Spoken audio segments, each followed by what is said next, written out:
ఢిల్లీలో మొదలుపెట్టిన ప్రయోగం దేశమంతా చేయాలి. నారాయణ గారు అడిగిన ప్రశ్నకు సమాధానం చెప్పండి. రాజ్యాంగం మారుస్తారా మార్చరా? నేను చెప్పాను కదండి, మూర్ఖులు అడిగేటువంటి వాదనది. నేను మీ గురించి కాదు, రాజకీయంగా లేవనెత్తిన వాళ్ళ గురించి గాడిది గుడ్డ అని చెప్పడం కానీ.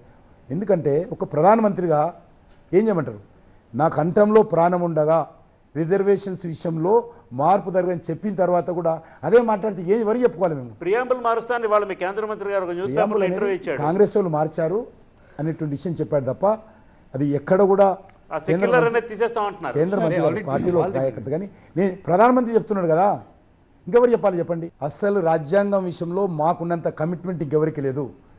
మోడీ గారు రెండోసారి గెలిచినప్పుడు ఆయన నా గ్రంథం, పవిత్రమైనటువంటి గ్రంథం ఏదంటే ఇండియన్ కాన్స్టిట్యూషన్, భగవద్గీత అనలే, ఇండియన్ కాన్స్టిట్యూషన్ అని, బైబుల్ అనలే, ఖురాన్ అనలే, ఇండియన్ కాన్స్టిట్యూషన్ అని. మొన్న కూడా జైరాబాద్కి వచ్చి చెప్పాడు, నా పవిత్రమైనటువంటి గ్రంథం ఇండియన్ కాన్స్టిట్యూషన్. 2019లో గెలిచిన తర్వాత ఆయన మొక్కాడు. ఫస్ట్ టైం అయినప్పుడు పార్లమెంట్ గేటుకు మొక్కాడు. కాబట్టి ఇప్పుడు కూడా నేను మీరు అడిగిన ప్రశ్నకు మీ ద్వారా మళ్ళీ 400 సీట్లు కూడా అందుకోసం అడుగుతుంది భారతీయ జనతా పార్టీ. దానికి 400 సీట్లకి సంబంధం ఉందండి, అర్థం ఉందా? 1/3 మెజారిటీ. అంటే ప్రెసిడెన్షియల్ టైప్ ఆఫ్ డెమోక్రసీ తీసుకొస్తారు, మోడీని ప్రెసిడెంట్ గా మారుస్తారని. అది ఇప్పుడు వితండవాదం చేస్తే జవాబు ఉండదు.